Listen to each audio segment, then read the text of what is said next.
pa pong mga upuan dito sa harapan, i-occupy po muna natin. Para medyo hindi naman po bakante dito. Kumbaga sa barko, baka bumagsak tayo. Masyadong mabigat dito. Umangat tayo. Yan. Sige lang po, occupy lang po natin. Huwag po tayong mahiyang lumapit sa harapan sapagkat ako nga, alam niyo po noon, mas gusto ko sa harapan umuupo. Kasi mas napapakinggan ko yung message eh. Pag sa likod, distracted ako, alam mo kung bakit. Mas marami ako nakikitang mga tao sa harapan eh.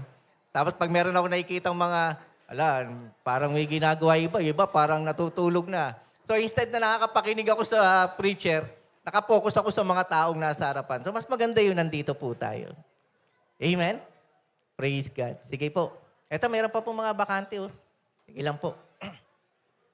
Para if ever may mga maliliit na darating, doon po sa haralikod. Sige, at kung meron po tayong mga katabing mga bata, ay ilay hands po natin at ipanalangin na po natin sila para sila ay tumungo na sa conference room. Praise God. Sige po. Panginoon, salamat o Diyos sa lahat ng ginagawa niyo sa buhay namin. Even sa mga batang ito, Panginoon, na handa rin na makinig na inyong mga salita.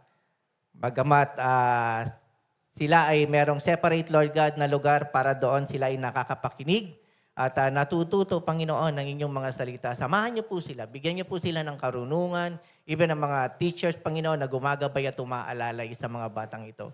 Dahil alam namin, Lord God, na ang mga natututunan nila ay katulad ng isang butil, Panginoon, na tumatanim sa kanilang puso at ito'y lumalago. At sa paglaki nila, hindi nila makakalimutan ang mga salita na kanilang natutunan. Salamat po, Diyos. Dalangin din po namin, Panginoon, sa oras na ito na samahan niyo po kami, anuman ang mensahe na ipapahatid niyo po sa amin, O Diyos. Dalangin po namin, Lord God, na mapuno, Panginoon, ang lugar na ito na inyong kaluwalhatian. Maramdaman namin ang presence niyo. Maramdaman namin ang pag-ibig niyo sa bawat isa. At hindi, Panginoon, kami nangaharang, Lord God, ng mga katuruan na naririnig namin sapagkat nasasaktan kami. Lord, willing kami, Panginoon, na magpabago. Dahil alam namin, Lord, na ito'y sa ikabubuti po namin. Muli, kayo pong itinataas namin sa lugar na ito. Kayo, Panginoon, ang maluwalhati. Sa inyo lahat ng kapurihan at pasasalamat sa tanging pangalan ng aming Panginoong Jesucristo. Amen. Amen. Sige po, palapakan po natin ang Panginoon. And yung mga bata po, pwede na pong pumunta sa conference room. Praise God. Alam niyo po, praise and worship pa lang, parang natapos na yung message kasi nakakatuwa dahil related yung binanggit ni Braille habang tayo ay nagpupuri sa Panginoon.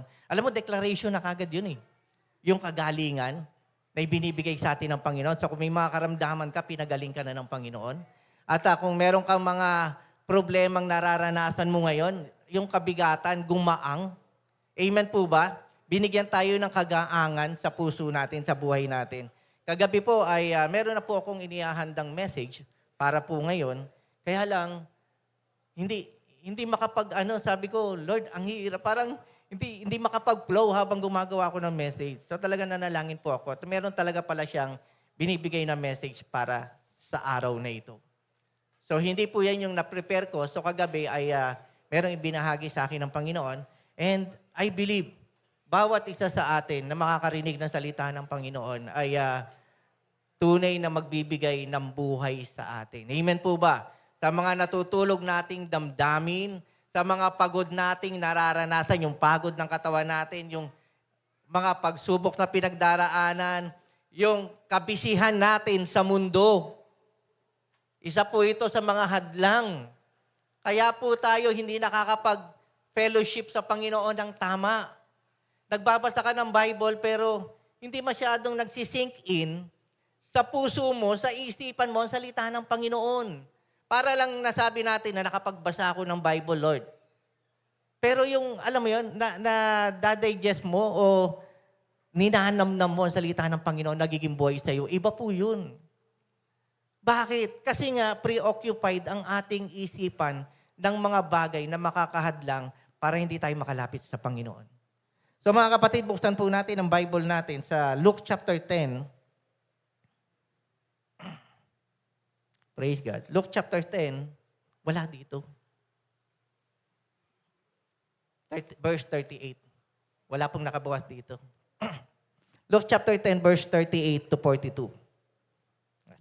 Ang iba sa atin ay nabasa na po ito at namnamin po natin kung ano po yung mensahe sa atin ngayon sa umagang ito. Kasi yung salita ng Panginoon, kahit ilang beses mo siyang basahin, lagi may fresh revelations na binibigay sa atin ng Diyos. Amen. John 3:16 lang eh. Basahin mo yung John 3:16, memorize ko yung pastor. Pero pag binabasa mo, lumalawak. Hindi lang pala, anong pag-ibig, anong binibigay, anong klaseng pag-ibig ng Diyos Ama sa atin na ibinigay niyang kanyang bugtong na anak. So marami kang mapupulot at maraming bago na revelation na binibigay sa atin ng Panginoon. Sa ating lahat, kung tutusin, kapag binasa mo yung John 3:16, iba-iba yung paliwanag natin. Merong mga kapareho, pero makikita mo doon, parang kapag nagdidig deeper ka sa salita ng Panginoon, grabe yung revelation na galing sa Kanya. Sige, Luke chapter 10, verse 38 to 42. Si Jesus at ang kanyang mga alagad ay nagpatuloy sa kanilang paglalakbay. Pumasok sa isang nayon, malugod silang tinanggap sa tahanan ni Marta at ng kapatid niyang si Maria. Etong dalawang po ito ay kapatid ni Lazarus. Kilala niyo po si Lazarus? Yung nabuhay, patay na binuhay ng Panginoon. And then sabi po rito, naupo ito sa may paanan ng Panginoon upang makinig sa kanyang itinuturo. Tayo po ba pag lumalapit sa Panginoon, binabanggit mo yung pangalan niya pero parang ang layo-layo ng Lord? Naranasan niyo po yun? Nananalangin ka? Nagpe-pray ka pero parang ang layo-layo ng Panginoon. Yung nananalangin ka sa Diyos na, Lord, alam ko nakikinig ka pero parang layo mo. Si Lord ba ang malayo o tayo ang malayo sa Kanya? Amen? Minsan binibigay kagad natin yung sisi sa Lord. Lord, ang layo nyo naman. Diba? Pero yung pala tayo yung malayo sa presensya ng Panginoon. Kasi He is everywhere. Kahit saan ka magpunta, lagi siya nandyan. Pero pakiramdam mo ang layo-layo because maraming harang, maraming hadlang kung bakit unti-unting napapalayo yung pakiramdam mo sa relationship mo sa Panginoon. And then sabi rito, si Martha naman, verse 40, ay abalang-abala sa paghahanda. Dalawang magkapatid pero magkaiba ang ugali. Di ba? Wala namang masama sa paglilingkod, di ba? Wala namang masama sa pagsuserve. Walang masama sa paghahanda dahil dumating si Jesus sa tahanan mo. Sino ba namang hindi maghahanda, di ba? Nakakatuwa nga minsan pag pupunta tayo sa tahanan, ang unang isip mo, ano yung pagkain? Anong meron? Di ba? Yun ang utak mo, di ba? Tara punta tayo doon kasi may kainan. Pagkatapos ng Bible study, may kainan. Ang sasarap ng pagkain. At minsan napapaiba tayo ng motibo eh. Ano ba yung motibo natin sa pagpunta natin doon sa kapatid natin sa tahanan nila? Dahil ba maraming handa? Dahil siya ay namalengke na masasarap na pagkain na gusto mo? Praise God, binless ka. Pero siyempre una doon, yung pagbibinister mo doon sa kapatiran doon sa tahanan. Amen po ba? Ikaw ba yung naging pagpapala doon sa tahanan? O baka hindi ka na bisita, buisita ka na, di ba? Alam mo yan? At totoo lang nakalagay sa Bible to I think sa Proverbs sinabi na kapag ang isang bisita ay sobrang tagal na, hindi na siya bisita, nagiging buisita na. Bakit? Kasi, instead na nakakatulong ka, parang nagiging pabigat ka. Hindi naman ako, pero nakalagay sa Bible yan eh. Bakit? Kasi nga, instead na ikaw ay nagiging blessing, doon sa kapatid mo, nagiging pabigat ka. Mga kapatid, gawin natin tayo ay nagiging pagpapala, hindi nagiging pabigat. Amen po ba? So sabi rito, kaya tumapit siya kay Jesus at dumaing. Panginoon, bali wala po ba sa inyo na pinababayaan ako ng kapatid kong maganda ng nag-iisa? Dalawa kaming pinapasok ka sa aming tahanan, pero ako lang naglilingkod. Pag-aaralan po natin mamaya ang mga characters na nabanggit dito sa passage na ito. Sabihin nga po ninyo siyang, tulungan naman ako. Verse 41, ngunit sinabi ng Panginoon sa kanya, Martha, Martha, nababalisa ka at abalang-abala sa maraming bagay. Ngunit iisa lamang ang talagang kailangan. Kakaunti lamang ang talagang kailangan. Mas mabuti ang pinili ni Maria at ito'y hindi aalisin sa kanya. Amen? Purihin po ang Panginoon sa pagbasa ng kanyang salita. Ang topic po natin ngayon is all about, sige po, ipakita natin. Nakagawa ka ba, Sister Angelica? Sister Angel, sabi nga ni Pastora Lisa. Meron ba tayo? Yan. Blackout. Yan po. Totally blackout. Sige, habang iniintay po natin yan, yung topic natin ngayon, 3 na kagad ang nawala. Pati dito nawala. Praise God. So habang iniintay po natin yung topic natin, ay hinihintay talaga no? Nagawa ko na yung topic. Ipapakita na lang yung topic. Ay, alam niyo po sa mundo, din po natin magawang iwasan na nagiging busy tayo sa maraming bagay. Amen po ba? Ayan na po. At the feet of Jesus. Luke 10:38-42. Yan. So makikita po natin na sa paanan ng Panginoon, naroroon yung paggalang ni Maria. Hindi ko alam kung paano ginagawa ni Maria, pero sa totoo lang, si Maria po ay nabanggit din sa panahon ng John chapter 12 verse 2. I-ano po natin, John chapter 12 verse 2.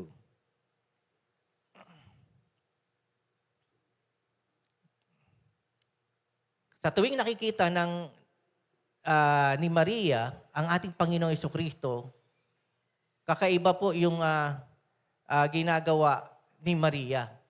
Ito si Martha, si Lazarus, saka si Maria. Ito yung kabubuhay pa lang kay Lazarus. So nagkaroon ng isang hapunan muli, makikita natin, isang hapunan ang hinihanda roon para sa kanya. Si Lazaro ay isa sa mga kasalo ni Jesus, samantalang si Martha naman ay tumutulong sa paglilingkod sa kanila. So talagang ang buhay ni Martha, nagsuserve. Di ba? Siya yung gumagawa, siya yung gumikilot, siya yung naghahanda. And then verse 3, makikita natin, kumuha naman si Maria ng isang bote ng mamahaling pabangong galing sa katas ng dalisay ng nardo at ibinuhos sa mga paa ni Jesus. Alam mo, kung makikita natin sa mga characters dito sa binasa nating passage kanina, yung pag-uugali nila. Iba, meron kang ugali na ang hirap baguhin. Alam mo kung ano yan. Meron kang ginagawa na noong hindi mo pa nakikilala ang Panginoon, nandyan na sa'yo. Karakter na ang hirap baguhin. Kung mainitin ang ulo mo noon, nakilala mo ang Panginoon, dapat huminay-hinay ka. Kung ano ibig sabihin. Pero minsan dumarating sa karakter mo kasi nagiging naturalesa mo eh. Parang sinasabi mo na, di na ako mababago dito, eto na ako, ganito na ako, mainitin ang ulo ko. Makita ko nga na medyo nakakairita na tao, umiinit kagad ang ulo ko. Kapatid, hindi mo pwede sabihin nyo na ganyan ka na. Kasi yung karakter mo, binabago ng Panginoon. Kaya, kung tayo ay nasa Panginoon, hindi na ikaw. Ang Panginoon na ang naghahari sa iyo at ang Panginoon na ang gumagawa sa iyo. So yung karakter mo dati, wala na yun. Kaya nga 2 Corinthians 5:17, di ba? Wala na yung dati mong pagkatao. Ang Panginoon na naghahari siya sa iyo, ang siyang nagbibigay sa iyo ng pagbabago. Anong karakter meron ka? Hindi na ikaw. David, hindi na ikaw yung dati mo. Ikaw na yung bagong David. Amen po? So, hindi natin pwede sabihin na wala na, ganito na ako. Mamamatay, nabuhay akong ganito, mamamatay akong ganito. Eh di wala tayong pinagkaiba sa mga ibang relihiyon na kung ano yung nakagisnan mo, diyan ka na rin mamamatay. Kapatid, kapag meron kang personal na relasyon sa Panginoon, nababago ang lahat sa tama. So kung may mali tayong mga ginagawa, tinatapyas ng Panginoon yan, pruning nga yan sa isang halaman di ba? Na sinabi niya dun sa I am the vine, you are the branches. Kung ikaw ay hindi nagbubunga, tinatapyas yan. Bakit? Nililinis yan. Kung may mga tuyot na dahon yan, tinatanggal na yan para maayos ang halaman at magbunga ka ng maganda at marami. Amen! No excuse. Nasasabihin mo, ganito na ako, hindi na ako mababago. Kapatid, kapag ikaw ay na kay Jesus, walang imposible at kayang baguhin ang karakter mo. Amen po ba? Palakpakan po natin ang Panginoon. Kaya lang tayo, mga kapatid, dumarating tayo sa mga pinagdaraanan natin na nagiging sobrang busy ang mga tao dito sa mundo. Naalala ko po yung isang kaibigan ko, Christian din po siya sa Adamson. Kasama ko po siya sa Adamson. Pero nasa Canada na siya ngayon. Papunta siya rito this July. So magkikita-kita kami. Sabi niya, sobrang busy ko na at ang dami kong ginagawa. Pero alam mo, kahit na busy ka, may time ka pa rin. Amen po ba? Hindi mo pwede sabihin sa 24 hours, Lord, wala akong time mag-pray, wala akong time magbasa. Pagdating ko ng bahay, pagod na ako sa opisina, sa trabaho ko, kaya pagdating ko ng bahay, wala na akong time. Kaya sasabihin ko, Lord, salamat na lang po, Panginoon. Salamat sa mga ginagawa nyo. Eh kung sabihin sa atin ng Panginoon, anak, pasensya na, wala akong time sa iyo ngayon. Di ba parang ang hirap tanggapin, Lord naman, kung kailan matindi pinagdaraanan ko ngayon, saka naman parang pakiramdam ko, ang layo-layo mo sa akin. Basahin po natin sa Luke chapter 17, verse 26 to 29. Alam niyo po ba, ang trend ngayon, nagiging busy ang mga tao sa lahat ng mga ginagawa nila, pero minsan, yung pagiging busy natin, parang wala lang, walang kabuluhan. Busy doing nothing. Nagbibisi-bisihan ka lang. Pero yung lahat ng pinagkakabisihan mo, nagiging baliwala. Amen! Sobrang abala ka na magpayaman, sobrang nag-aalala ka sa sitwasyon ng pamilya mo, ng mga anak mo, tuition fee ng mga anak mo, paano mo sila pag-aaralin?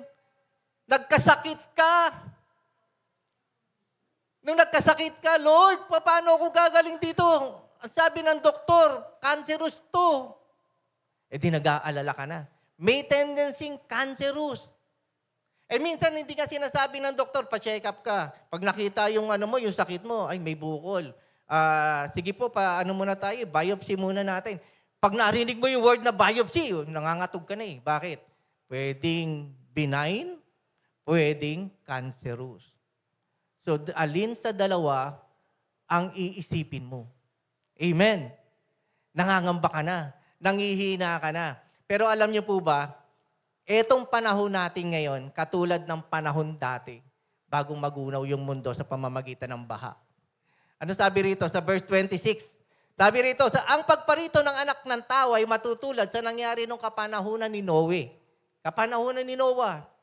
So bago niya igawa yung barko, yung ark, inutusan siya ng Panginoon sapagkat gugunawin niya ang mundo sa pamamagitan ng baha. Ang mga tao nooy, sige pakitaas po, nagsisikain. Sobrang busy sa pagkain, no? Ang isip, pagkain. Lord, walang laman ang hapagkainan namin. Panginoon, pasensya na, Lord, dito ito lang nakayanan namin, bubupay muna kami. Di ba? Talagang, lagi kang busog sa pagkain. Nagsisikain, nagsisiinom, at nagsisipag-asawa hanggang sa araw na sumakay si Noah sa barko. Nagsisikain, nagsisiinom, at nagsisipag-asawa. Ay minsan, yung iba kapag medyo nagkakaedad na, kinakabahan na, hindi ba? Kinakabahan na, Lord, wala pa ako asawa eh. Di ba? Palapit na kayo dumating, wala pa ako asawa. Yung mga kabatch ko, may apo na, ako wala pa. Di ba? Kaya nga sa tuwing magpe-pray, paborito mo yung last word eh, di ba? Amen! Bakit? Kasi pakiramdam mo, dinig mo, Aman! Aman, Lord! Naghahanap ka na ng mapapangasawa mo instead na Amen, di ba? Aman! Aman, Lord! Minsan natatawa tayo sa mga nangyayari sa atin, pero yan ang nangyayari sa buhay ng mga tao. Na ipapalit natin yung mga bagay sa kabisihan natin kaysa doon sa relasyon natin sa Panginoon. Kilala lang natin sila. Kilala lang natin ang Panginoon kapag nangangailangan tayo. Kaya nga di ba sabi, hindi na nga Panginoon ang tawag natin ni Lord. Panginoon, pengin yan. Kasi nga, lagi na lang tayong lumalapit sa panahon na tayo ay nangangailangan. Lumalapit tayo sa Panginoon. Eh, yan ang natural. Di ba? Sino bang hindi? Kaya nga, ang point na kadalasan na nakikilala ng mga tao ang Panginoon sa panahon na siya ay naghihirap at nangangailangan. Amen po ba? Sino po dito na nung nakilala mo ang Panginoong Jesucristo, nandun ka sa malalim na sitwasyon ng buhay mo? Na talagang helpless ka na, hopeless ka na, at nakilala mo ang Panginoon, tapos nagkaroon ng milagro? Amen? Eh, ang kwento nila, Sister Jing Tigihano, sa panahon na talagang lubog sa utang at walang-wala, pero naranasan nila yung mga milagro ng Panginoon. Bakit? Ipaparanas talaga sa atin ng Diyos para malaman mo na merong Diyos na buhay na tumutugon sa panalangin. Amen po ba? Ang sabi rito, at nagsisipag-asawa hanggang sa araw na sumakay si Noe sa barko. Dumating ang baha at namatay silang lahat. Gayon din ang nangyari nung panahon ni Lot. Ang mga tao ay nagsisikain, nagsisiinom, bumibili. Di ba? Mga bumibili ng mga lupa. Hindi ko sinabing masama yan, ha? Kaya lang, ano ba yung nagiging priority natin? Mga nagtitinda. Pastor naman, nagtitinda ako, no? Meron akong tindahan, ano? Binabasa ko lang, ha? Wala akong pinapatamaan, ha? Nagtatanim at nagtatayo ng bahay. Lahat po yan, ginagawa natin. Siyempre naman, ano, sa ikabubuhay natin. Kaya lang, pag panahon ng pagsisimba, unahin mo si Lord. Di, pinagpapalit natin minsan, Lord, no choice. Di ba? Yun ang ano natin no choice. Talaga ba, no choice? Kaya nga pag sinabi ng Panginoon sa atin, David, no choice. Di ba? At, teka lang, titingnan ko kung ibe-bless kita o hindi. Kapag medyo ibe-bless kita, hindi. Binibigay ng Panginoon ang lahat sa atin. Nag-i-spend siya ng time sa atin. Hindi niya pwedeng sabihin na, hindi kita papansinin. Hindi po ganyan ang Panginoon. Hanggang sa matutunan natin yung mga bagay na unahin siya sa lahat ng bagay. Ito po clearly sasabihin ko po sa inyo, kapag inuna niyo ang Panginoon, hindi kayo mawawalan kahit kailan. Ang dami na pong nag-testify, sila Pastora Lalen, na may palengke. Hirap na hirap sila, na i-give up yung Sunday na hindi sila magtitinda sapagkat yun yung araw na maraming bumibili at malaki ang kita. Tinetestify nila Pastora Lalen yan Pero nung give up nila, dahil yung Sunday ay para sa Panginoon, dumodoble ang kanilang kita. Amen? Palakpakan po natin ang Panginoon. Grabe, Pastor, palibasa, wala kang tindahan, kaya ka ganyan. Mahirap. Pero kapag inuna natin ang Panginoon, pagpapalain ka talaga ng Lord. Amen po ba? Amen po ba? Proven and tested po yan. Ako, nung kababorn again ko lang, meron po akong kapatid na naunang na-born again sa akin. Sabi niya sa akin, sasama ka na sa akin sa Sunday, Kasi, first time mong mag-a-attend. Oo, sasama ako sa iyo. First time ko talagang makaka-experience ng fellowship. Bago mag-Sunday, Saturday pa lang, kinausap na ako ng father ko, David, samahan mo ako bukas Bibili tayo, pupunta tayo ng mall, bibili tayo ng mga, yung damit ko, pati ikaw, bibilan na kita. Siyempre, kabuborn again ko lang Sabi kong gano'n, sige po pa. Sabi ko sa kapatid ko, pasensya na, hindi ako makapunta sa iyo bukas kasi sasamahan ko si Papa. Alam mo, sabi lang niya sa akin, David, kapag inuna mo si Lord, bahala siya sa'yo. Siya ang magbe-bless sa'yo. So, tumanim talaga sa isip ko yan. Pero sabi ko sa kapatid ko, okay, next week, attend na ako. So, hindi pa rin ako napigilan. Sumama pa rin ako sa father ko para bumili. Pero the next Sunday, sumama na ako. And praise God, nakaka-bless. Talagang doon ko nakita yung galaw ng Panginoon sa buhay ko. Yung mga katanungan sa akin, natugunan Doon, sabi ko nga sa inyo kanina, mas naiising ko talagang umupo sa harapan kasi napapakinggan ko ng gusto. Si Yoyoy Villame, kilala niyo yung singer na si Yoyoy Villame. Na-born again po siya. So siya yung nag-message nung time na yon. At ang topic po niya is all about idolatry pa. Grabe, sabi ko, Lord, ang bigat nitong message na ito. Kasi hindi ako ganun kadeboto, pero parents ko, deboto. At meron din akong image sa bahay na talagang iniingatan at inaalagaan ko. Paano gagawin ko? Diba, alam mo yun? Yung salita ng Panginoon na sinasabi ni Yoyoy Villame, may pumipitik sa puso ko eh. Ano bang susundin ko, Lord?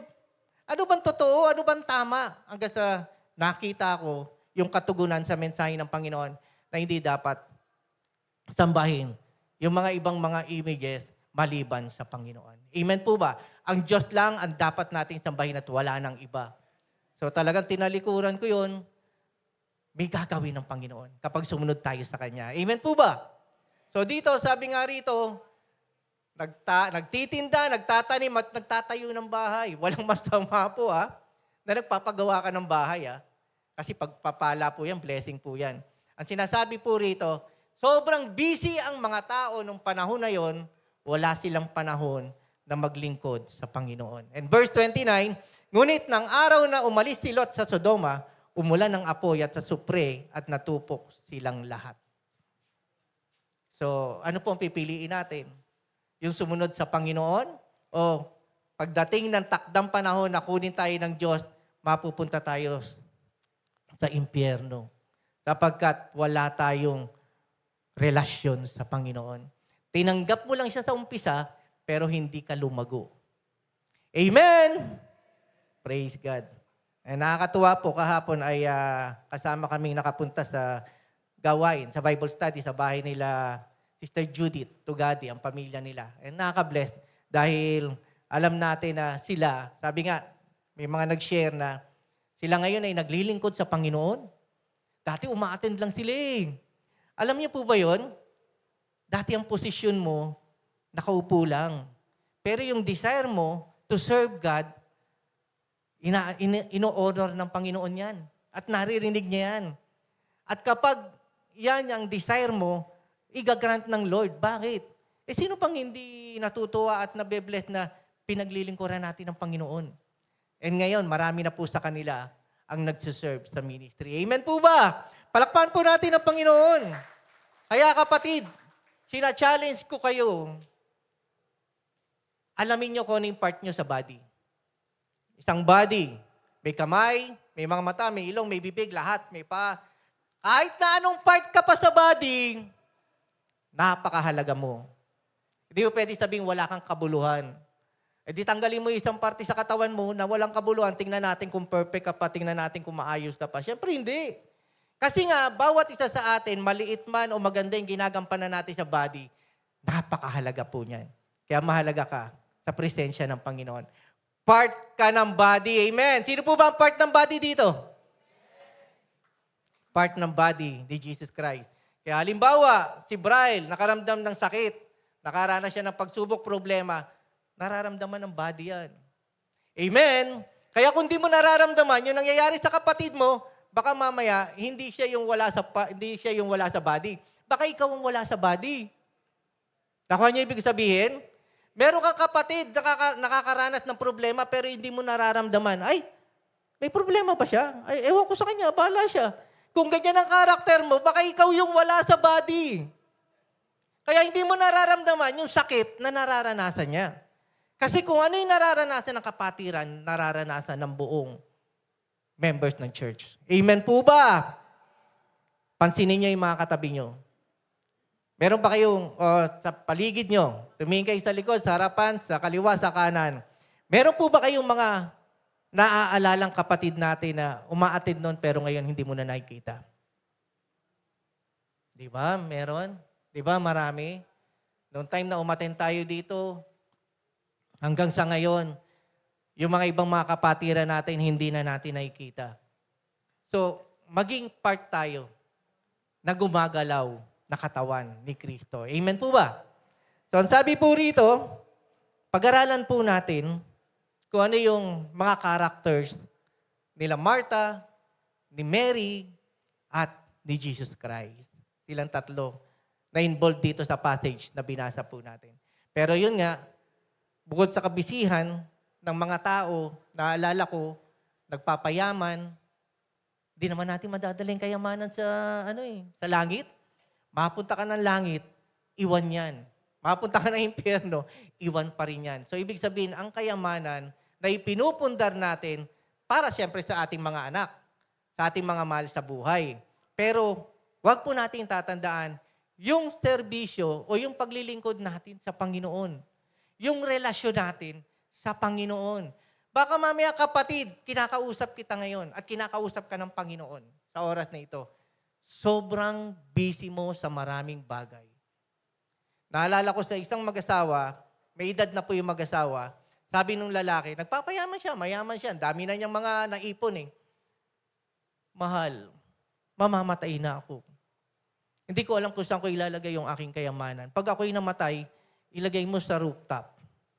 Para kung sakaling mapunta ako ng langit, malapit kong abutin kasi nasa itaas. Eh namatay. Ang ginawa pala ng asawang babae, inilagay sa basement. Kasi alam niya na mapupunta na impyerno yung asawa niya sa ugali. Kung sakaling mapunta ng impyerno, malapit lang kasi nasa basement. Di ba? Grabe, no? Nakakatawa, no? Kahit na anong gawin natin, hindi natin madadala yan. Dahil ang kayamanan, may iwan at may iwan natin. Ang pinakamahalaga sa lahat, yung ibinigay mo na katuruan o yung mensahe ng Panginoon sa iyo na ini-impart mo sa mga anak mo at sa mga susunod pang henerasyon. Ikaw ba'y naging huwaran? Baka mamaya hindi. Ikaw ba'y naging katitisuran ng iyong mga pamilya, ng iyong mga anak. Kaya sama-sama ng loob ng anak mo sa iyo eh. Kasi nga, wala kang iniwan sa kanya na magandang halimbawa. Sakit, no? Kaya nga minsan, alam mo, ito totoo talaga, kapag naaalala ko yung mga anak ko kapag halimbawa, ng mga bata pa sila, syempre may kalikutan, merong mga nagagawang hindi na pagsasabihan mo. Minsan naiisip mo bilang magulang, ewan ko lang sa inyo, bilang magulang, Lord, ano po bang ginawa kong pagkakamali? Ako yata may kasalanan at nagkakaganito yung mga anak ko. Amen? Pero hindi, basta pag binigay natin yung tama sa mga anak natin, bahala na si Lord. Siya magbabago sa mga anak natin. Martha, verse 38. Basahin po muli natin. Luke chapter 10, verse 38. Si Martha, sa verse 38, ang sabi rito, malugod niyang pinapasok si Jesus sa kanilang tahanan. Alam mo yun? Yung kaligayahan mo nung nakilala mo ang Panginoon, ine-enjoy mo yung relasyon mo sa Diyos. Panginoon, salamat. Dahil nung nandito ka na sa puso ko, grabe yung ginawa mo pagbabago sa akin. Grabe yung mga pagpapalang nare-receive ko. Kaya lang, sa pagpasok ni Jesus sa kanyang buhay, merong mga nangyari. Verse 40. Sabi po rito, verse 40. Si Martha naman ay abalang-abala sa paghahanda. Pagkatapos niyang papasukin sa tahanan si Jesus, nag-asikaso na siya. Siyempre naman, sino ba namang hindi busy sa paghahanda kapag may bisita kang napakahalaga at napaka-importante? Amen. So, ang gagawin mo, maghahanda ka, mag-aasikaso ka, subukan mo na pumasok yung bisita mo, walang naghanda. Baka sabihin ng bisita, salamat sa pag-fellowship natin, pero uwawat gutom na ako. Baka sabihin na gano'n, di ba? Hindi ka naganda. Pero, siyempre, may naghahanda at may nag-aasikaso. Normal po yan, natural po yan. Kaya lang, sa panahon na ikaw ay abalang-abala, ang tendency natin, magreklamo. Amen! Ang tendency natin, maghanap ng sisi sa ibang tao. Ganyan na naging sitwasyon natin. Ako na lang pangalagi, Lord. Sa opisina, ang daming trabaho, ang daming mga empleyado, pare-pareho kami ng posisyon. Ako lang ang gumagawa. Di ba na-share ko na to sa inyo minsan? Sinabihan ako ng boss ko, sabi niya, David, pasensya ka na. Sa'yo ko lagi binibigay yung trabaho kasi pag binigay ko sa kanya, ang tagal. Kaya sa'yo ko na binibigay. Sabi ko, ano kaya gawin ko? Bagalan ko para hindi sa akin ibigay yung trabaho. Di ba? Diba? Nung bingi pa ng sorry sa yung boss mo, sasabihin, pasensya na kasi ikaw yung mabilis-bilis magtrabaho eh. Pero yung iba hindi. Bagalan ko kaya para hindi na sa akin ibigay yung trabaho. Ganun tayo eh. Gusto natin, ang buhay natin maalwan. Gusto natin ang buhay natin hindi nahihirapan. Tanungin mo yung sarili mo. Tanungin mo yung mga katabi mo. Gusto mo bang napapagod? Gusto mo sa'yo na lang yung mga trabaho ko? Gusto mo sa'yo na lang yung problema ko? Di ba? Minsan parang gusto mo na sabihin Lord, bibigay ko na lang sa Kanya. Kasi parang ang ganggang niya magdala ng problema. Pag may pumasok sa iyo na isang bagay na napakabigat sa panahon na hindi ka handa, panghihinaan ka talaga ng loob. Amen! Sa panahon na busy-busy ka at wala kang time magbasa ng Bible, wala kang time manalangin, ang kaaway umaatake para ka pahinain. Para ka magreklamo. Para ka manisi ng iba. Para ka magalit. Bakit? Kasi nga, preoccupied ang mind mo ng mga bagay na problema sa buhay mo. Kadalasan, yung problema mo sa trabaho, dinadala mo sa bahay. Yung problema mo sa bahay, dinadala mo sa opisina. No po yan. Kapag may problema ka sa opisina, iwanan mo yan, yung pamilya, asikasuhin mo. Pag may problema ka sa pamilya, iwanan mo yan, yung opisina, ang asikasuhin mo. Amen? So, ibig sabihin, wag mong ipaghalo-halo yung mga nangyayari sa'yo. Wala, gulo ka. Wasak ka. Kaya sasabihin mo, Pastor, pasensya na po, hindi ko naalala, meron pala tayong meeting. Pastor, pasensya na po, ganito nangyayari sa akin kasi punong-puno ako ng problema. Lagi na lang. Walang masamang humingi ka ng prayer request, kapatid. Kasi ano natin yan bilang kapatiran na ipinapanalangin natin yung mga kapatid natin na nangangailangan. Kaya lang, pansinin mo, simula nung makilala mo ang Panginoon hanggang sa ngayon, kailan ka nakabangon? Kailan ka naging pagpapala sa iba? Kailan na ikaw naman ang nag-pray sa mga nangangailangan? Ala, sasabihin sa'yo ng Panginoon, aba, anak, hindi ka natuto. Laging eto ang prayer request mo. Naku, mo ibig sabihin? Pansinin mo. Laging yan ang pinapanalangin mo. Ang taong lumalago sa relasyon sa Panginoon, may pagbabago. Nagkasakit ka noon o nagkasakit ang anak mo, humingi ka ng prayer request, yes. Pero yung sa mga sumunod, hindi lang prayer request, answered prayer, sineshare mo. Amen? Minsan yung mga nasinagot ng Panginoon dito, wala na eh. Ang daming mga prayer request, and yet hindi natin alam kung ano na nangyari sa buhay niya. Praise God sa mga kapatiran natin dito na nagbibigay ng testimony nila sa GC, sasabihin nila na, salamat po sa mga prayer, sa mga answered prayers at kayo ay nanalangin, nakisa sa panalangin sapagkat tinugunan ng Panginoon ang panalangin. Nakapasa sa exam, gumaling sa mga karamdaman, may ginawa ang Panginoon. Amen po ba? Sa panahon na ikaw ay durog at nakakaranas ng mga pagsubok, hindi mo maiiwasang umiyak, hindi mo maiiwasang isipin kung ano yung mangyayari. And I believe, meron tayong mga ibang kapatiran dito na nakaranas ng mga karamdaman na pakiramdam nila, ito na yung katapusan ng kanilang buhay. Kapatid, walang imposible sa Panginoon. Tatakutin ka ng kaaway at sasabihin sa iyong hindi nagagaling ang karamdaman mo. Pero sa Diyos, may kagalingan. Amen po ba? At naniniwala ba kayo na pag dinedeclare nyo na kayo'y magaling na, pinagaling na kayo ng Panginoon? Mga kapatid, ang dami namin nakausap na sa inyo. Ang dami ng mga sinagot ng Panginoon sa panalangin. Ako nga, sinasabi ko sa inyo, Lord, salamat sa answered prayer. At kung hindi man ako gumaling, hindi pa rin ako mananawang maglingkod sa inyo. Amen po ba? Palakpan po natin ang Panginoon. Ako minsan sinasabi ko rin pag binabasa ko yung sa mga character sa Bible na ginagamit ng Panginoon, mighty warrior, mighty man of God. Si Elisha na lang, isang example si Elisha. Si Elisha isang propeta ng Panginoon. Nung namatay siya, nagkasakit siya. Sabihin mo na, Lord, si Elisha, lingkod mo, nananalangin na gumagaling yung mga tao, sinaaman, pinag-pray niya, tapos lumubog lang doon sa tubig ng Jordan. Ano nangyari? Gumaling doon sa ketong. Tapos si Elisha, nagkasakit at namatay.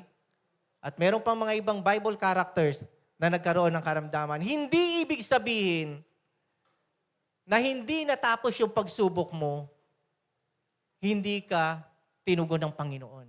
Amen po ba? Maganda man o hindi maganda yung nangyayari sa buhay natin, alam natin na merong Diyos na nagsasabi sa iyo kung ano yung tama o mali. Maaaring inaalaw ng Panginoon yung mga pagsubok na pinagdaraanan natin para mas lalo tayong tumibay sa pananampalataya.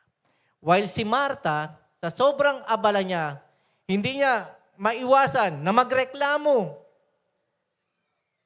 Yung bisita niya si Jesucristo, sinabihan niya, Panginoon naman, pwede bang hinahayaan niyo lang ba na si Marta, hindi ako, sabi rito, bali wala po ba sa inyo na pinabayaan ako ng kapatid ko maghandang nag-iisa?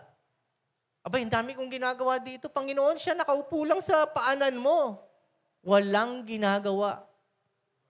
Sabihan nga po niyo siyang, tulungan naman ako, inutusan pa si Jesus Christ, no? Naranasan niyo na ba yun na nanalangin ka? Lord naman, pagalingin mo naman ako, Lord. Naranasan niyo na ba yan? Pinilit niyo ang Diyos? Panginoon naman, pagpalaan niyo naman kami. Grabe naman, ang tagal-tagal na namin naghihirap, Lord. Hindi ko pa nababayaran yung mga utang ko. Panginoon naman, tagal ko na naglilingkod sa inyo eh. Inutusan mo ang Panginoon? Lord, salamat sa katugunan sa aking mga panalangin. Ang prayer ko, financial breakthrough sa buhay ko. In Jesus' name. Amen? Sino naniniwala dito na kayong may mga lubog sa utang, palalayain kayo ng Panginoon? Sino nagdi-declare na makakaranas kayo ng kalayaan sa mga utang nyo? O sino nagdi-declare na susundin nyo ang kalooban ng Panginoon? Wow, ang dami. Totoo Kasi ang susi para magkaroon ng financial breakthrough sa buhay nyo, unahin nyo si Lord. Unahin nyo si Lord. Amen! Praise God. Nakakatuwa na kapag inuuna natin ang Panginoon, mararamdaman mo yung sagot ng Panginoon sa buhay natin. Alam mo na merong Diyos na tumutugon sa iyo. Sabi rito, sa verse 41, baba po tayo, verse 41. Sabi po rito, si Jesus, nag-react doon sa sinabi ni Marta. Marta, Marta, nababalisa ka at abalang-abala sa maraming bagay. Focus ka lang, kapatid. Parang masyado ka ng problemado sa mga nangyayari sa buhay mo eh. Nagkaroon ka lang ng karamdaman, nawala na yung pananampalataya mo sa akin eh. Subukan mo na isipin na ikaw ay isa sa mga kasama ni Jesucristo na nasa bangka. Naalala niyo yun, yung kwento na nasa bangka, tapos si Jesus Christ natutulog? Subukan mo na ang pakiramdam mo, lulubog na yung bangka, kasama ka. Tapos sasabihin mo, Lord, nakalimutan mo na ako, Panginoon, ang daming problema, ang dami kong nararanasan, nasan kayo? Wala, bumangon lang si Jesus Christ eh. Pinatigil yung unos, pinatigil yung matataas na alon, sinabi sa kanila, napakaliit ng iyong pananampalataya. Marta, Marta, masyado kang abala sa maraming bagay. Tatay Ruben, baka may alalahanin ka. Dulog natin sa Panginoon. Kung ano man yung mga problema pinagdaraanan. Mahirap, pero yun yung sinasabi ng Lord. Ano man yung nararanasan mo, ibigay mo sa Panginoon. Bahala si Lord sa atin. Mararamdaman mo yung kapayapaan. Amen po ba? Sino pong nakaranas? Naantindi-tindi ng problema mo, sobrang stress ka na, may nangyayari sa'yo, pero biglang tinugon ng Panginoon ang iyong panalangin. Di ba ang dami natin dapat ipagpasalamat? Busy ka ng maraming bagay, baka nakalimutan mo na yung panahon mo sa Lord. Sa 24 hours na ibinigay sa atin ng Panginoon, ilang oras na hawak-hawak mo ang cellphone? Ilang oras na nanonood ka ng TV? Ilang oras na nagtatrabaho ka o nag-aaral ka? Ilang oras na nagbabiyahe ka? Siyempre, pumupunta ka, di ba? Lumalabas ka ng bahay. Ilang oras ang pahinga mo at ilang oras ang binibigay mo sa Panginoon? Baka doon sa chinek mo, walang-wala kang time sa Lord. Baka abala ka ng maraming bagay. Kaya iisip ng problema sa pamilya, gastusin, kung ano mang mga problema, minsan nakakaranas ka pa ng problema sa church, Lord naman, wala nang pahinga. Problema sa bahay, pati ba naman sa church, akala ko makakapagpahinga ako, ba't parang may problema pa rin? Kahit nasan ka, bibigyan at bibigyan ka ng kaaway na ikababagsak mo para lumayo ka sa Panginoon. Pero si Lord, laging nandyan at ang pangako niya, nangyayari para sa atin. Amen po ba? Tayo lang ang nagpapabigat ng buhay natin. Magtiwala, manangan sa Diyos, yon ang ikagagaang ng buhay natin. Amen. Sa kabila ng lahat ng nararanasan mong problema, may kagaangan. Na-experience nyo na po ba na may nagsabi sa inyo na, kapatid, hindi ko makita sa iyo na problemado ka. Parang wala ka problema. Ang saya-saya mo pa, pero yung pala, pag nagkwento ka, dami mo problema. Oh. Akala ko sa akin ay mabigat. Yung pala, mas mabigat pa yung pinagdaraanan mo. Amen. Meron nagsasabi na, kapatid, ang liit-liit lang ng problema mo eh. Kung alam mo lang problema ko, grabe. Hindi mo pwedeng ikumpara. Huwag kang magkumpara. Sasabi mo, ang liit ng problema niya, sa'yo malaki. May kanya-kanyang level tayo ng pagsubok na pinagdaraanan. Pero the same God na tumutulong sa atin para kabigyan ng kapahingahan. Sa panahon na ikaw ay abalang-abala sa mga problemang iyong nararanasan. Kapatid, maraming giants sa buhay mo. Pero sa totoo lang, puro mga pandak lang yan. Akala mo lang malaki. Akala mo lang higante. Bakit? Kasi masyado mong minamagnify yung problema mo. Ang liit-liit, laki ng problema ko, nahihirapan ako. Paano hindi lalaki? Nasa mata mo. Ilayo mo sa mata mo. Pag ang problema, dinikit mo sa mata mo, wala kang makikita. At hindi mo rin makikita ang Panginoon. Ilayo mo yan. Sapagkat sa Panginoon, maliit na bagay lang yan. Amen po ba? So, depende sa pananampalataya mo, kapatid. Huwag mo i-magnify ang problema. I-magnify mo si Lord. Magnify the Lord your God. Amen! Sabihin mo sa katabi mo, purihin natin siya, siya ang ating itaas. Siya ang tutugon sa mga problema mo ngayon. Sabihin mo sa mga katabi mo, naniniwala ka ba? Palalayain ka ng Diyos sa mga problema mo. Amen. Palakpakan po natin ang Panginoon. Alam mo kung anong problema ni Martha? Distractions and worries. Ayan, pag distracted ka na maraming bagay at masyado kang nagwo-worry, wala, hindi mo mapapansin yung galaw ng Panginoon sa buhay mo. Kaya sasabihin mo na lang, Lord, nandyan ka pa ba? Hindi ka na ba naawa sa iyong anak? Madrama no? Hindi ka na ba naawa sa akin? Ang iyong anak na nangangailangan ng iyong kalinga. Pero lahat ng ito, mga kapatid, alam ng Panginoon. Alam mo ba na bawat isa sa atin ay apple of the eyes ni Lord? Sa kanyang paningin, napakahalaga mo, kapatid. Sabi po rito sa Psalms chapter 56 verse 3. Psalms 56 verse 3. Sabi rito, kapag ako'y natatakot, o aking Diyos na dakila, sa iyo ko ilalagak pag-asa ko at tiwala. Amen? Lord, kapag ako'y natatakot, Lord, sabi ng doktor, ang sakit ko, pwedeng maging cancer. Lord, hindi ko hahayaang yung takot ang maghari sa buhay ko. Amen? Deklara mo. Kapag ikaw ay natatakot, ilagak mo sa Panginoon ang lahat, pag-asa ko at tiwala sa inyo lamang. Amen po ba? Palakpakan natin ang Panginoon. Ang sabi po rito, Psalms 86 verse 11. Pasadaan lang po natin yung mga ibang verses.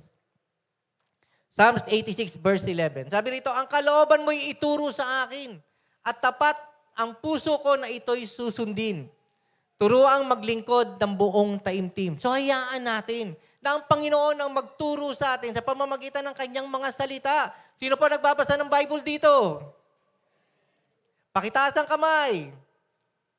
Ayan, marami po hindi nagbabasa.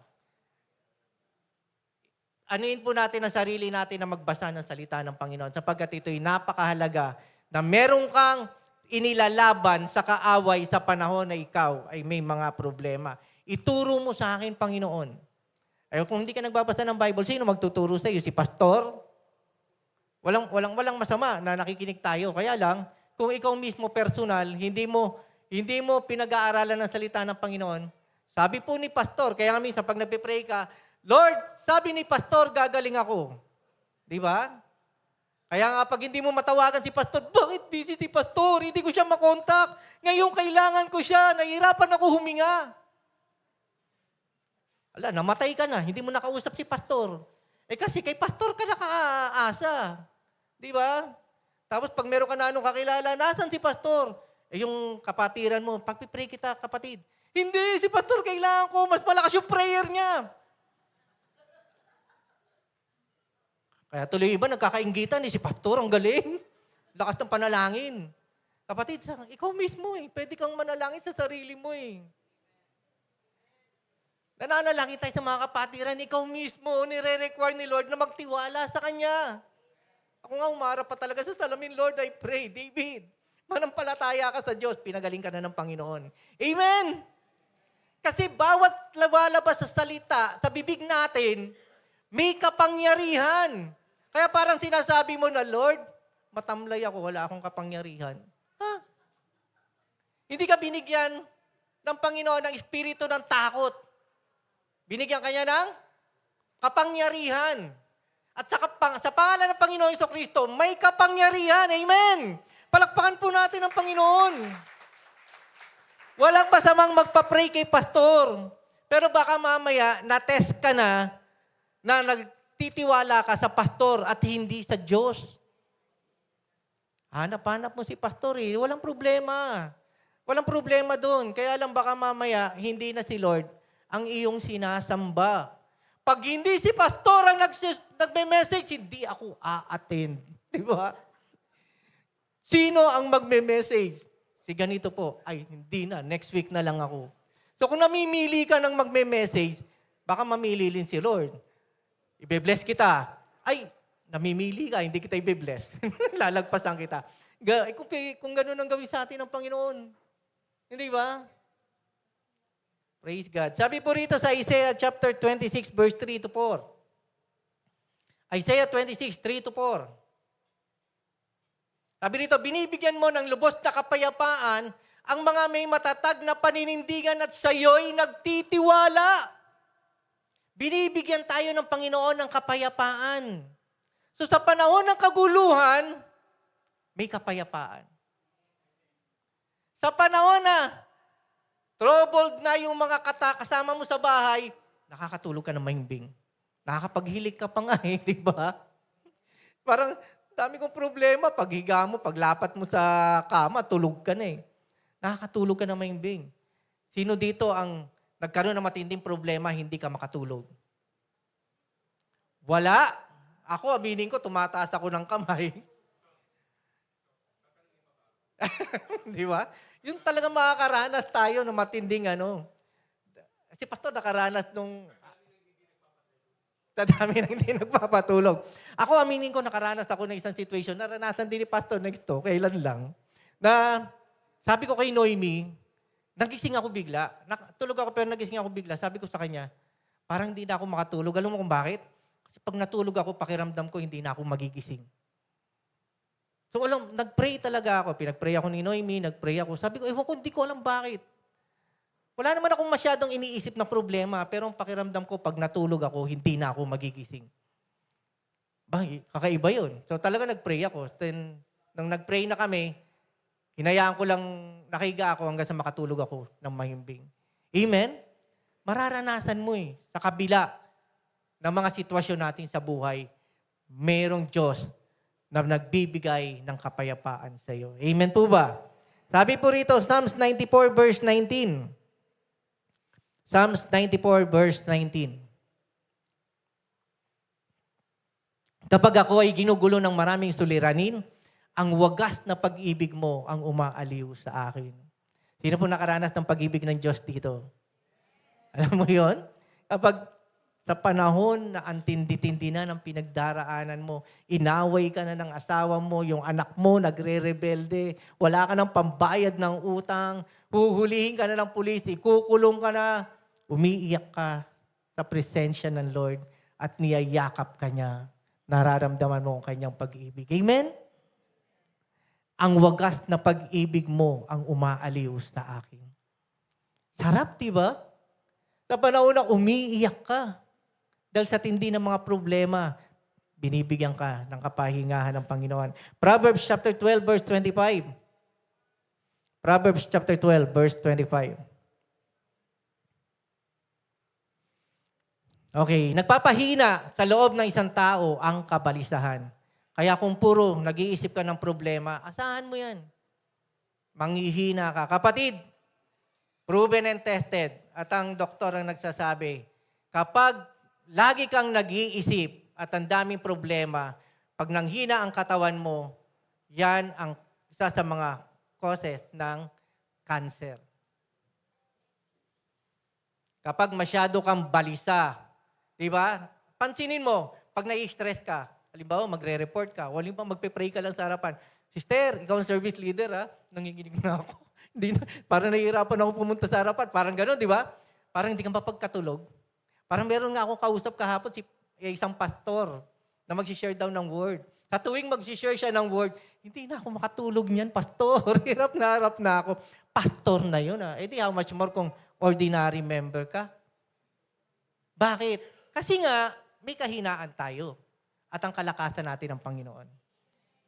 So, kahit ako pumupunta rito sa harapan, sinasabi ko sa inyo mga kapatid, na may pinagdaraanan din ako na nahihiya ako talaga. Pero pag tumayo na ako sa harapan, nagpo-flow na lang ang Holy Spirit. Hinayaan ko na lang, Lord, na magturo sa akin kung nilalabas sa akin mga bibig.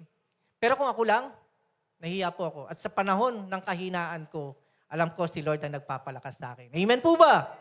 So sa kahinaan natin, dahil sa mga kabalisahan, ngunit magandang balita ay may dulot na kasiglahan. So, ang salita ng Panginoon ay nagbibigay kalakasan sa atin. Kaya natin nagagawa yung mga bagay na imposible. Amen po ba? Amen po ba? Next character sa Bible. Si Mary. Sabi po rito, sa verse 39 kay Mary, sa verse 39. So si Martha ay isang taong abalang-abala na nakalimutan na si Lord pala yung pag-asa sa lahat ng kanyang mga alalahanin. Mary, dito sa verse 39, sinasabi rito na pagdating ni Jesus sa kanilang tahanan, wala siyang inasikasong iba, maliban doon sa umupo siya sa paanan ni Jesus upang makinig sa kanyang itinuturo. Amen! Alam niyo po ba, meron kaming kasama sa Bible study sa Parañaque. Mag-asawa sila. Nagtitinda sila sa madaling araw ng goto. Goto ba yun tinitinda nila? Basta may tinitinda sila.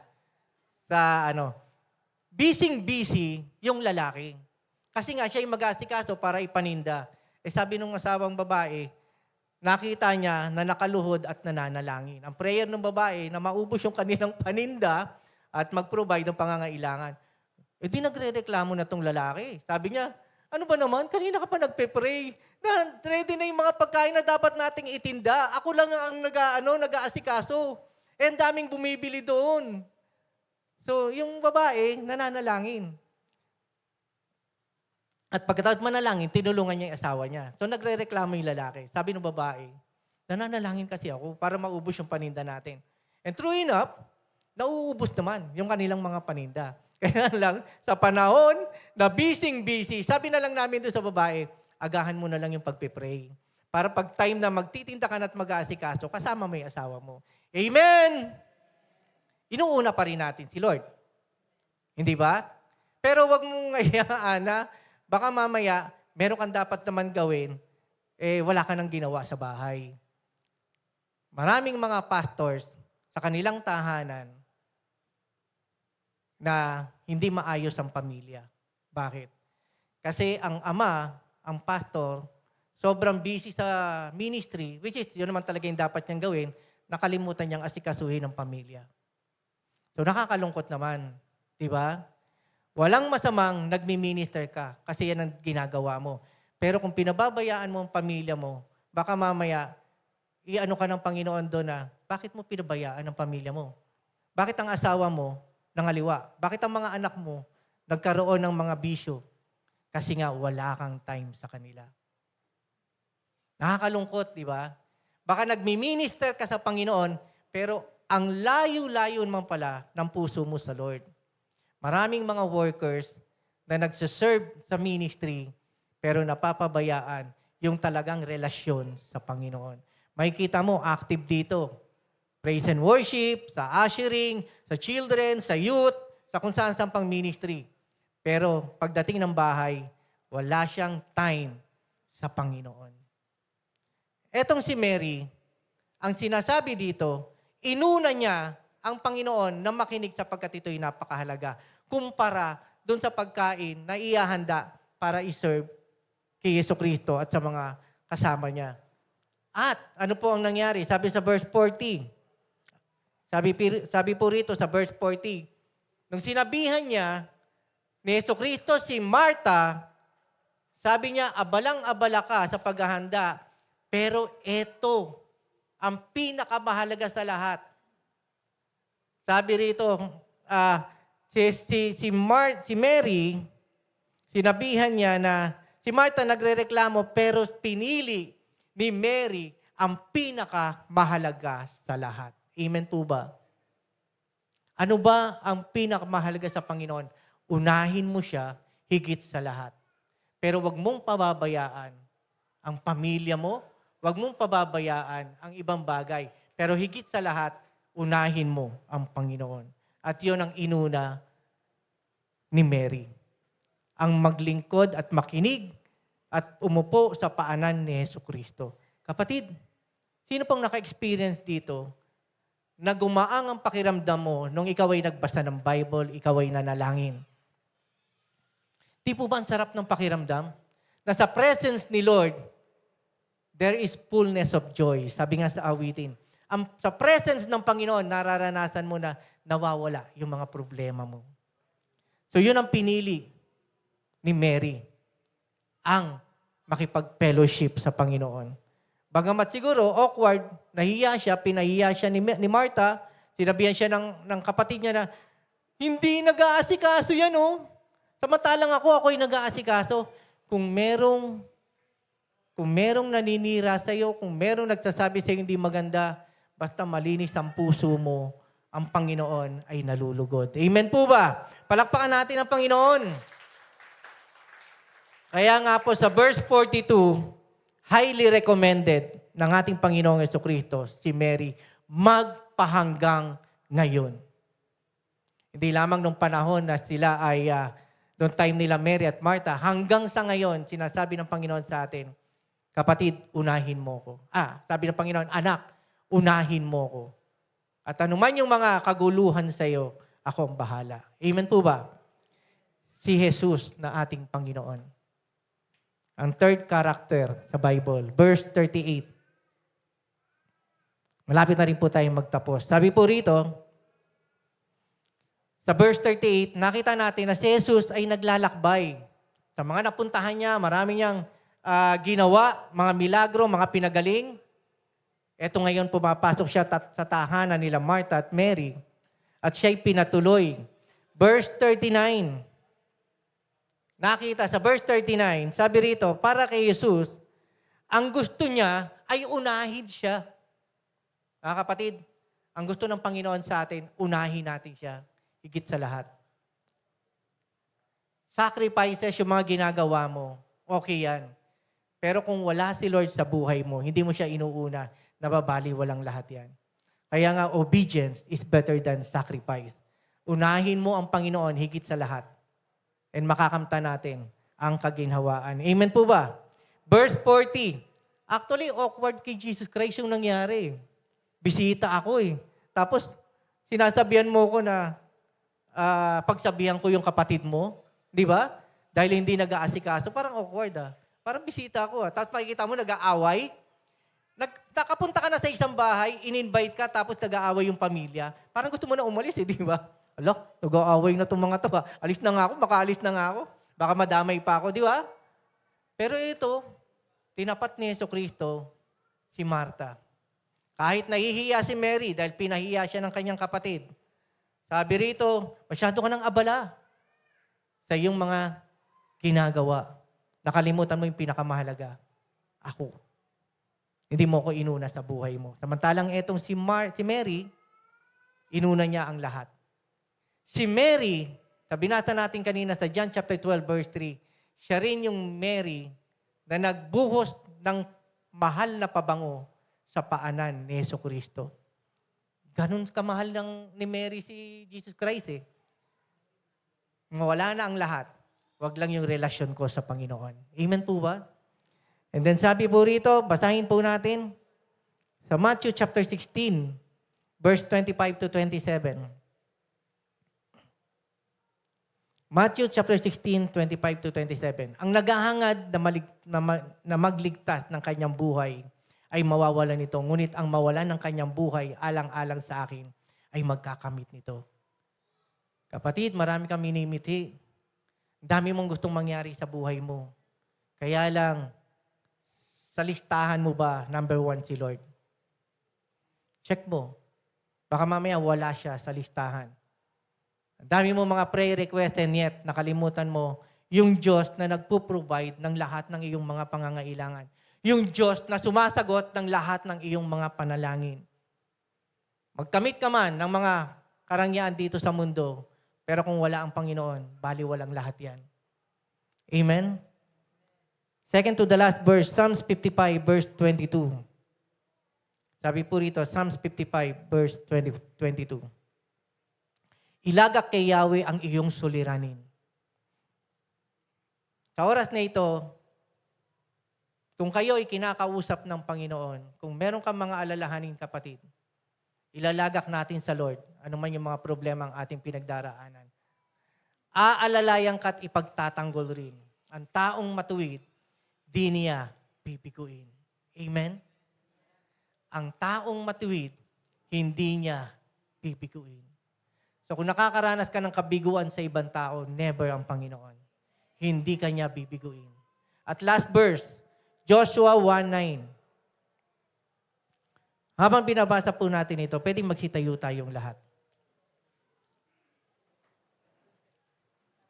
Sabi po rito, tandaan mo ang bilin ko, magpakatatag ka at lakasan mo ang iyong loob. Kung may nakakakilala po sa atin, sa oras na ito, walang iba kundi ang Panginoon. Sa mga pinagdaraanan natin. Alam niya na nahihirapan ka, kapatid. Alam niya yung pinagdaraanan mo sa oras na ito. Kung meron ka mang mga problema na napakabigat, magpakatatag ka at lakasan mo ang iyong loob. Huwag kang matatakot. O mawawala ng pag-asa sapagkat akong si Yahweh na iyong Diyos ay kasama mo saan ka man magpunta. Amen po ba? Amen po ba? Basahin po ulit natin ang Joshua chapter 1 verse 9. Bago po mamatay si Pastor Romy, ito yung iniwan sa akin na verse. Kasi nagkaroon kami ng sasakyan. Sabi ko sa kanya, Pastor, paano pag ako na magdadrive? Kung walang mag-aalalay sa akin. Baka mamaya mabunggo kami. Ganun kagad ang ano ko. Pero sabi niya, huwag kang matatakot. Huwag kang kabahan. Kasama mo ang Panginoon. Hindi ka niya iiwan. Hindi ka niya pababayaan. Sabihin po natin pag sinabi ko sa inyo, tatandaan ko ang bilin. Sabihin niyo po, tatandaan ko ang bilin. Magpakatatag ako at lalakasan ko ang aking loob. Hindi ako matatakot o mawawala ng pag-asa sapagkat si Yahweh ang aking pag-asa. Ang aking Diyos ay kasama ko saan man ako magpunta. Praise you, Father God. Praise you, Lord God. Sige po, palakpakan natin ang Panginoon. Praise you, Lord God. Mga kapatid, kung sino man sa atin sa oras na ito, na may takot, may kaba, wala ka pang personal na relasyon sa Diyos, hindi mo pa nararanasan yung presence ng Panginoon na tumutugon sa iyong mga panalangin. Ito po yung panahon na mananalangin tayo. tanggapin natin ang Diyos sa buhay natin. Tanggapin natin si Kristo na namatay sa krus ng Kalbaryo para tayo maligtas. At kung sino man po sa atin sa oras na ito na handang magkaroon ng personal na relasyon sa Panginoon, itaas po natin ang ating mga kamay. Tanda ng pagsuko sa Kanya. Mananalangin po ako, sundan niyo po ako sa aking panalangin. Panginoon, aking Ama, salamat po sa pag-ibig niyo sa akin. Binigay niyo ang lahat-lahat para ako maligtas. Maging ang inyong anak na si Jesucristo ay binigay niyo para ako maligtas. Panginoong Jesucristo, salamat po. Dahil sa kamatayan niyo sa krus ng Kalbaryo, ako po ay naligtas.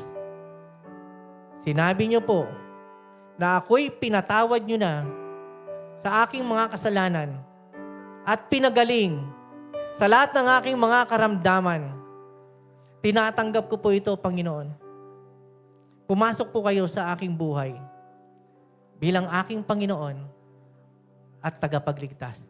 Simula sa araw na ito, lahat ng aking mga alalahanin, lahat ng mga kaguluhan, inilalagak ko sa inyong paanan. Kayo ang magiging una sa buong buhay ko. Salamat po, Panginoon, sa pangalan ni Jesus. Amen. Mga kapatid,